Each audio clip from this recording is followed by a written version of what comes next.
Hello friends.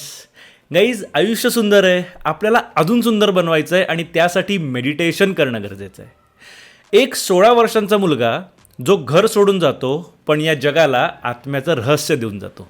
तो शिकलेला नसतो पण या जगाला आत्मज्ञान शिकवतो. तो मुलगा म्हणजे माझं अत्यंत आवडतं आध्यात्मिक व्यक्तिमत्व श्री रमण महर्षी. रमण महर्षी हे अद्वैत वेदांत परंपरेमधील एक थोर संत आणि आत्मसाक्षात्कारी महापुरुष होते. आजच्या या व्हिडिओमध्ये आपण रमण महर्षी यांचेच अध्यात्माबद्दलचे काही विचार समजून घेणार आहोत. सो सुरुवात करूयात आजच्या व्हिडिओला. श्री रमण महर्षी यांचा मुख्य साधना मार्ग म्हणजे आत्मविचाराचा मार्ग. रमण महर्षी असं म्हणतात की मी कोण आहे हा प्रश्न तुमच्या मनामध्ये असायला हवा आणि या प्रश्नाचं तुम्ही उत्तर शोधायला हवं. आपण कोण आहोत? आपण म्हणजे हे शरीर आहोत? आपण म्हणजे हे मन आहोत? आपण म्हणजे ही बुद्धी आहोत? नाही, आपण या शरीराच्या अंतरंगामध्ये वसत असलेला एक सूक्ष्म घटक आहोत. ज्या सूक्ष्म घटकाला काही ठिकाणी आत्मा असं म्हणलं गेलेलं आहे, तर या सूक्ष्म घटकालाच अद्वैत वेदांतमध्ये ब्रह्म असं म्हणण्यात आलेलं आहे. मग आता हा ब्रह्म म्हणजे कोण आहे? काय आहे हा ब्रह्म? कोण आहे हा आत्मा? कोण आहे मी? या प्रश्नाचं उत्तर शोधण्याचा आपण सतत प्रयत्न करायला हवा. जर का आपण म्हणजे हे शरीर नाही आहोत तर या शरीराबद्दल असलेली आपली आसक्ती संपुष्टात यायला हवी. जर का आपण म्हणजे हे मन नाही आहोत, ती बुद्धी नाही आहोत, तर मग या मनामध्ये निर्माण होणाऱ्या इच्छा पूर्ण करण्याचा आपण जास्त प्रयत्न नाही करता कामा. त्या इच्छांच्या बाबतीमध्ये देखील आपण अनासक्त असायला हवं. पण त्यासाठी आपल्याला आधी याचा शोध लागणं गरजेचं आहे की नक्की मी म्हणजे कोण आहे? मी म्हणजे नेमकं कोण आहे याचा शोध घ्यायला रमण महर्षी सांगतात आणि त्याच्यासाठी ते आत्मविचाराचा मार्ग सांगतात.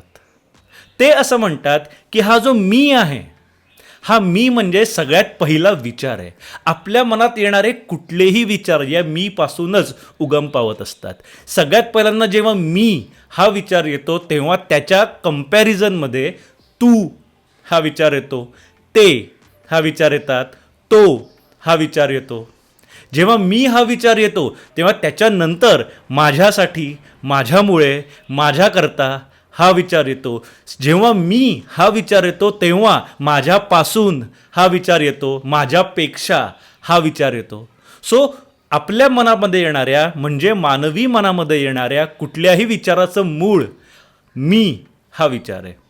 असं असताना माणसाने याचा विचार करणं गरजेचं आहे की हा मी, मूळ विचार असलेला हा मी उगम पावतो कुठून? हा मी कुठून आला? याचा जेव्हा आपण शोध घेण्याचा प्रयत्न करतो तेव्हा या मीचा म्हणजेच या मनाचा नाश होतो.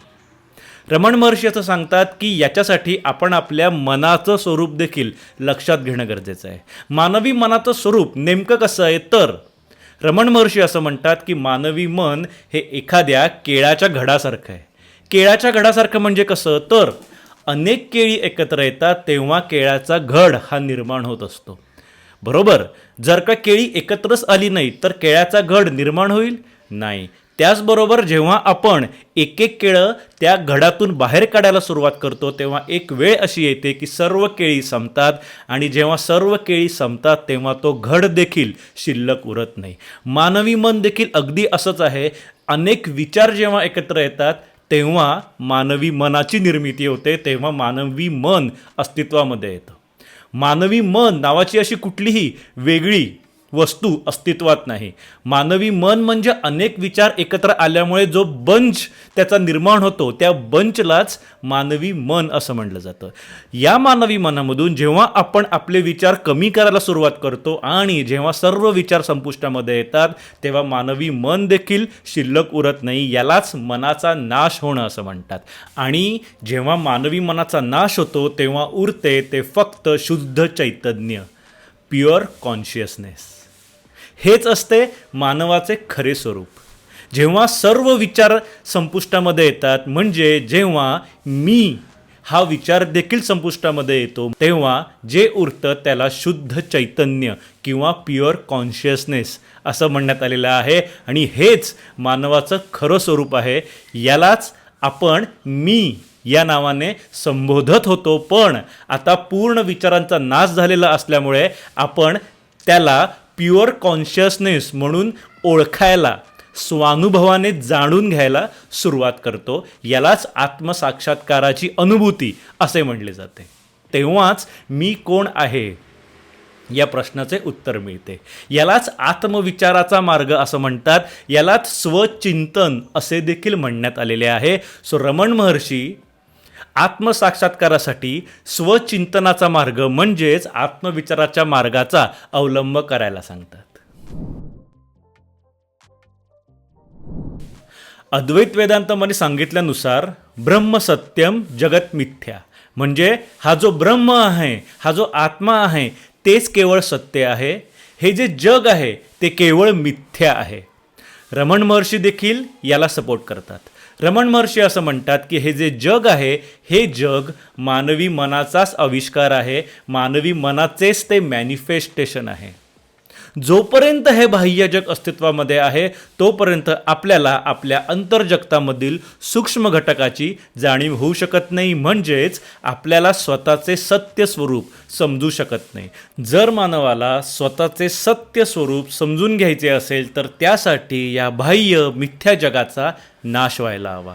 आणि जोपर्यंत मानवी मन अस्तित्वात आहे तोपर्यंत या बाह्य मिथ्या जगाचा नाश होणे नाही, कारण हे बाह्य जग देखील मानवी मनाचाच आविष्कार आहे. त्यामुळे जर या बाह्य जगाचा नाश करणं गरजेचं असेल तर त्याच्यासाठी सर्वप्रथम मानवी मनाचा नाश व्हायला हवा. आणि जेव्हा मानवी मनाचा नाश होईल केवळ आणि केवळ तेव्हाच माणसाला स्वतःचे सत्य स्वरूप समजू शकेल. रमण महर्षी असं म्हणतात की मानवाला स्वतःचे सत्य स्वरूप न समजण्याचे मुख्य कारण म्हणजे मानवाचे अज्ञान. मानवाचे अज्ञान निरनिराळ्या मार्गाने स्वतःला प्रकट करत असते. उदाहरणार्थात मानव स्वतःचे सत्य स्वरूप म्हणजे हे शरीर समजतो. या शरीराला मनुष्य स्वतःचे सत्य स्वरूप समजून या शरीराच्या बाबतीत तो आसक्त होतो, तो या शरीराला अटॅच होतो. त्याचबरोबर हे मन देखील तो स्वतःचे सत्य स्वरूप समजतो. मनाला देखील तो स्वतःच्या स्वरूपाचा एक भाग समजत असल्यामुळे तो या मनामध्ये निर्माण होणाऱ्या इच्छांना देखील अटॅच होतो. आणि मग या शरीराला चिरंतन काळासाठी टिकवून ठेवण्याच्या प्रयत्नात आणि मानवी मनामध्ये येणाऱ्या इच्छा पूर्ण करण्याच्या प्रयत्नात तो अस्वस्थ होतो. यालाच दुःखाची निर्मिती असं देखील म्हणण्यात आलेलं आहे. इतकेच नाही तर या जगाला देखील मनुष्य सत्य समजतो. या जगाला तो मिथ्या स्वरूपामध्ये पाहू शकत नाही, या जगाला तो सत्य स्वरूपामध्ये पाहतो. या सगळ्यामागे मानवाचे अज्ञान कारणीभूत असल्याचं रमण महर्षी म्हणतात. त्याचबरोबर मानवाचे अज्ञान अजून एका गोष्टीमधून आपल्या लक्षामध्ये येते. ती गोष्ट म्हणजे कुठल्याही गोष्टीचं कर्तेपण मनुष्य स्वतःकडे घेतो. एखादी गोष्ट केल्यानंतर आपण मी केली असं म्हणतो. एखाद्या गोष्टीचे श्रेय आपण स्वतःला घेतो, बरोबर. यालाच त्या गोष्टीचे कर्तेपण स्वतःकडे घेणं असं म्हणलं जातं. आणि हे देखील मानवाचं अज्ञान असल्याचं रमण महर्षी सांगतात. रमण महर्षी असं म्हणतात की माणसाच्या अंतरंगामध्ये असलेला सूक्ष्म घटक म्हणजे शुद्ध चैतन्य आहे, प्युअर कॉन्शियसनेस आहे. पण हे शुद्ध चैतन्य देखील त्या परम चैतन्याचा एक भाग आहे. आणि मनुष्य जे काही करत असतो ती गोष्ट परम चैतन्याच्या नुसार करत असतो. याचं कर्तेपण स्वतःकडे घेणं म्हणजे निव्वळ अज्ञान आहे, बाकी काही नाही. थोडक्यात कुठलीही गोष्ट मी केली, माझ्यामुळे झाली, माझ्याकरता झाली, त्याचं श्रेय मी घेतो, या गोष्टी आपल्या मनामध्ये येणं, असे विचार आपल्या मनामध्ये येणं म्हणजे निव्वळ अज्ञान आहे, बाकी काही नाही.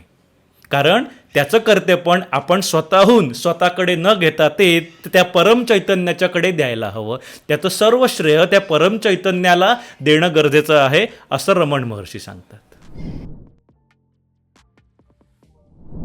रमण महर्षी असं म्हणतात की सर्वोच्च उपदेश म्हणजे मौन. मौनाच्या माध्यमातूनच सर्वोच्च उपदेश एखाद्याला देता येऊ शकतो. त्यांचं असं म्हणणं आहे की त्यांच्याकडे जे कोणी लोक उपदेशाच्या अपेक्षेने येतात त्या लोकांना ते मौनाच्या माध्यमातून उपदेशच करत असतात. कारण रमण महर्षी असं म्हणतात की मौन हाच सर्वोच्च उपदेश आहे. अध्यात्मानुसार मौन ही एक साधना देखील आहे. अनेक जण केवळ मौन पाळणं ही देखील साधना करतात, कारण केवळ मौन पाळल्यामुळे देखील मनाचा नाश होत असतो. जेव्हा आपण मौन पाळतो तेव्हा आपल्या मनामध्ये विचार येणं देखील कमी होत जातं. जर आपल्या मनात येणाऱ्या विचारांना आपण शब्दाच्या आणि आवाजाच्या मार्फत तोंडाच्या वाटे बाहेर काढत नसू, म्हणजेच त्या विचारांना वाचा फोडत नसू, वाचेची साथ देत नसू, तर ते विचार मनामध्येच जिरून जायला सुरुवात होते. इतकंच नाही तर काही काळानंतर मनामध्ये विचार निर्माण होणं देखील कमी कमी व्हायला सुरुवात होते. आणि त्यामुळे रमण महर्षी असं म्हणतात की मौन ही एक उत्तम साधना आहे. जेव्हा मौन ही साधना तुम्ही करत असतात तेव्हा तुमच्या मनाचा आपोआप नाशच होत असतो. आणि त्यामुळे रमण महर्षी असं म्हणतात की मौन हाच सर्वोच्च उपदेश आहे. आणि त्यामुळेच रमण महर्षींच्या सानिध्यामध्ये असलेल्या साधकांना अनेकदा गाढ शांततेचा, स्थैर्याचा आणि समाधीचा अनुभव देखील येतो. इथे स्थैर्याचा अनुभव याचं देखील महत्त्व समजून घेणं गरजेचं आहे. इथे आपण एक गोष्ट लक्षात ठेवणं गरजेचं आहे की मनुष्य मानसिकदृष्ट्या जेवढा शांत असतो तेवढंच त्याचं शरीर देखील स्थिर असतं. मानवी शरीर स्थिर असणं हे त्या मानवाच्या मनाचे देखील स्थैर्य रिफ्लेक्ट करत असते. आपले मन जितके अशांत असते तितकी आपल्या शरीराची हालचाल देखील होत असते. आपले शरीर तेवढेच अस्थिर असते. पण आपलं मन जेवढं शांत असेल तेवढं आपलं शरीर देखील स्थिर असतं. आध्यात्मिक मार्गावर असलेल्या साधकांना अनेकदा आध्यात्मिक ज्ञानासाठी एखादा गुरु भेटावा अशी अपेक्षा असते. याबद्दल रमण महर्षी असं म्हणतात की खरा गुरु हा आपल्याच अंतरंगामध्ये आहे. मानवी अंतरंगामध्ये असलेला सूक्ष्म घटक, ज्याला आत्मा असे देखील म्हणण्यात आलेले आहेत, त्या आत्माचे स्वरूप सांगताना रमण महर्षी आणि अद्वैत वेदांत असं सांगतात की हा जो सूक्ष्म घटक आहे, हा जो आत्मा आहे, हा कालातीत आहे आणि सर्वव्यापी आहे. कालातीत आणि सर्वव्यापी असणं म्हणजे नेमकं काय, तर असं म्हणतात की हा आत्मा मानवी मनाच्याही पलीकडचा आहे आणि स्पेस आणि टाईम या दोन संकल्पना मानवी मनामध्ये निर्माण झालेल्या आहेत असं विज्ञान देखील सांगतं. याचा अर्थ असा होतो की हा सूक्ष्म घटक म्हणजेच आत्मा जर मानवी मनाच्याही पलीकडला असेल तर याचा अर्थ तो स्पेस आणि टाईम याच्याही पलीकडचा आहे. मग जी गोष्ट स्पेसच्याही पलीकडची आहे ती गोष्ट नक्कीच सर्वव्यापी असणार, आणि जी गोष्ट टाईमच्याही पलीकडची आहे ती गोष्ट नक्कीच कालातीत असणार. म्हणजेच हा सूक्ष्म घटक, हा आत्मा काळाच्या बंधनामध्ये अडकलेला नाही. तो होता, तो आहे, तो कायम असणार आहे. थोडक्यात हा सूक्ष्म घटक, हा आत्मा कालातीत आहे आणि सर्वव्यापी आहे, म्हणजे सगळीकडे व्यापलेला आहे. त्याला स्पेसचं देखील बंधन नाही आहे, तो सगळीकडे व्यापलेला आहे. मग जो सूक्ष्म घटक, जो आत्मा सगळीकडे व्यापलेला आहे आणि सगळ्या काळामध्ये देखील आहे, तो नक्कीच सर्व साक्षी असणार. आणि जो सर्व साक्षी आहे त्याला नक्कीच सगळ्याचे ज्ञान असणार. मग जर सर्वज्ञानी असलेला सूक्ष्म घटक तुमच्याच अंतरंगामध्ये आहे तर असं असताना तुम्हाला बाह्य गुरुची आवश्यकताच काय. रमण महर्षी असं म्हणतात की तुम्हाला ज्या गुरुची अपेक्षा आहे, तुम्ही ज्या गुरुच्या शोधात आहात, तो गुरु तुमच्याच अंतरंगामध्ये आहे. तो अंतरंगातला गुरु तुम्हाला योग्य वेळेला, योग्य ठिकाणी, योग्य ते मार्गदर्शन करतच असतो.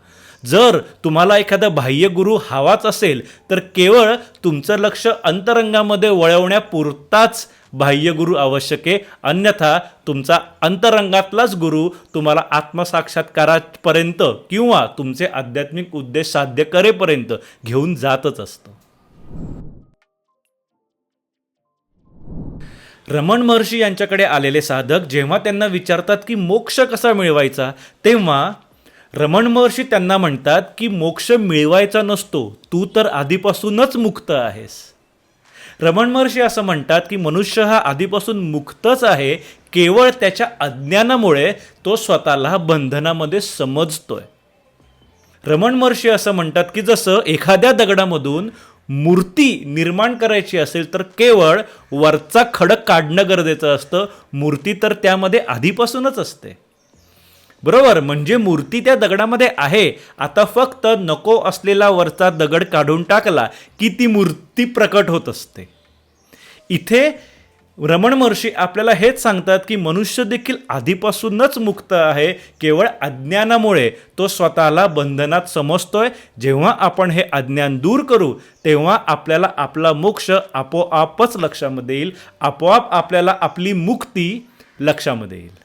आणि जेव्हा मानवी मनाचा नाश होत असतो तेव्हाच माणसाचे अज्ञान देखील दूर होत असते. रमण महर्षी असं म्हणतात की खरी भक्ती म्हणजे अहंकाराचा त्याग.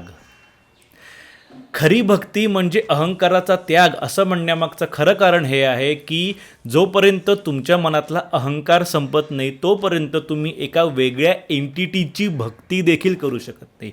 भक्ती मार्गाचा सगळ्यात पहिला नियम हा आहे की तुम्हाला त्या एंटिटीला सरेंडर करणं गरजेचं आहे, शरण जाणं गरजेचं आहे. आणि त्यासाठी आपल्याला सगळ्यात पहिल्यांदा आपला अहंकार सोडणं गरजेचं आहे. जोपर्यंत आपण आपला अहंकार सोडत नाही, जोपर्यंत आपण मी ही गोष्ट सोडत नाही, त्या मीशी अटॅच असणं, आसक्त असणं संपवत नाही, तोपर्यंत आपण ज्याची भक्ती करतोय त्याला पूर्ण सरेंडर होऊ शकत नाही, पूर्ण शरण जाऊ शकत नाही. आणि म्हणूनच आजच्या काळामध्ये भक्तिमार्ग, ज्ञानमार्ग, योगमार्ग आणि कर्ममार्ग या 4 मार्गांपैकी सर्वात अवघड मार्ग म्हणून भक्तिमार्गाबद्दलच सांगण्यात येतं. भक्तिमार्ग हाच सर्वात अवघड आहे, कारण त्यामध्ये पूर्ण सरेंडर होणं गरजेचं असतं आणि त्यासाठी स्वतःचा अहंकार सोडणं गरजेचं असतं. त्याचबरोबर रमण महर्षी असं देखील म्हणतात की खरे ज्ञान म्हणजे आत्मसाक्षात्कार. जेव्हा माणसाला आत्मसाक्षात्कार होतो तेव्हाच माणसाला खरे ज्ञान होते, तोपर्यंत माणसाला ज्ञान होऊ शकत नाही. मानवाच्या अंतरंगामध्ये जो सूक्ष्म घटक आहे, मानवाच्या अंतरंगामध्ये जो आत्मा आहे, हा आत्माच, हा सूक्ष्म घटक सर्व गोष्टींचे कारण आहे असं म्हणण्यात आलेलं आहे. केवळ माणसाचेच कारण नाही तर या पूर्ण सृष्टीचे, या पूर्ण विश्वाचे कारण हा सूक्ष्म घटकच आहे. सो त्या सूक्ष्म घटकाला जाणून घेणं म्हणजेच या पूर्ण विश्वाचे ज्ञान करून घेणं आणि त्या सूक्ष्म घटकाला जाणून घेण्यालाच आत्मसाक्षात्काराची अवस्था असे म्हणलं जातं. थोडक्यात जेव्हा आपल्याला आत्मसाक्षात्काराचा अनुभव येतो तेव्हा आपण त्या सूक्ष्म घटकाला जाणून घेतलेलं असतं, तेव्हाच आपल्याला संपूर्ण ज्ञान झालेले असते. आणि म्हणून या संदर्भामध्ये रमण महर्षी असं म्हणतात की खरे ज्ञान म्हणजे आत्मसाक्षात्कार. त्याचबरोबर रमण महर्षी योगबद्दल बोलताना असं म्हणतात की खरा योग म्हणजे मनाचा विलय होणे. जसं आपण आत्ता मगाशी पाहिलं की मनाचा जेव्हा नाश होतो तेव्हा आपण अंतरंगामध्ये डोकावू शकतो. जोपर्यंत मन अस्तित्वात आहे तोपर्यंत आपण बाह्य जगाशी जोडले गेलेले असतो. जोपर्यंत आपण बाह्य जगाशी डिस्कनेक्ट होत नाही तोपर्यंत आपण अंतर्जगतात जाऊ शकत नाही. आणि जोपर्यंत हे मन आहे तोपर्यंत आपण बाह्य जगाशी जोडलेले असणार आहोत. त्यामुळे जेव्हा या मनाचा नाश होतो, या मनाचा विलय होतो, तेव्हाच खरा योग घडतो असं रमण महर्षी म्हणतात. थोडक्यात रमण महर्षी असं म्हणतात की भक्तिमार्ग, ज्ञानमार्ग आणि योगमार्ग हे 3ही मार्ग शेवटी एकाच गोष्टीकडे घेऊन जातात, आत्म्यामध्ये विलीन होण्याकडे. सारांश, रमण महर्षी म्हणतात आत्मा हेच सत्य आहे, अहंकार ही भ्रांती आहे, विचारांच्या मुळाशी जाणं हीच खरी साधना, मौन हाच सर्वोच्च उपदेश, तर आपण आधीपासूनच मुक्त आहोत. तू आधीपासूनच मुक्त आहे. मोक्ष मिळवायचा नसतो, केवळ अज्ञानाचा नाश करायचा असतो. हे होते रमण महर्षी यांचे अध्यात्माबद्दलचे काही महत्त्वाचे उपदेश, काही महत्त्वाचे विचार. त्याचबरोबर आपला अध्यात्माच्या कोर्सला देखील सुरुवात झालेली आहे. 19 जानेवारी रोजी आपला सगळ्यात पहिला अध्यात्माचा कोर्स सुरू झालेला आहे आणि या कोर्सला उदंड प्रतिसाद मिळालेला आहे. त्याबद्दल सर्वांचे मनपूर्वक आभार. आपण देखील या कोर्सला ॲडमिशन घेऊ इच्छित असाल तर या व्हिडिओच्या डिस्क्रिप्शनमध्ये लिंक आहे. त्या लिंकवर आपल्या कोर्सची, आपल्या अकॅडमीची आणि माझी सर्व माहिती उपलब्ध आहे. तुम्ही देखील या कोर्सला ॲडमिशन घेण्यासाठी उत्सुक असाल तर रजिस्ट्रेशन करा. कोर्समध्ये आपली भेट होईलच. त्याचबरोबर आपला मेडिटेशनचा कोर्स देखील आहे आणि त्याची लिंक देखील या व्हिडिओच्या डिस्क्रिप्शनमध्ये आहे. व्हिडिओ आवडला असेल तर व्हिडिओला लाईक करा, चॅनलला सबस्क्राईब करा. काहीही शंका असतील तरी त्या कमेंटमध्ये विचारा. तुमच्या सर्व कमेंट्सना रिप्लाय करण्याचा आम्ही नियमित प्रयत्न करत असतो. आयुष्य सुंदर आहे, आपल्याला अजून सुंदर बनवायचं आहे आणि त्यासाठी मेडिटेशन करणं गरजेचं आहे. सो मेडिटेशन करत राहा. Rakesh Deshpande signing off.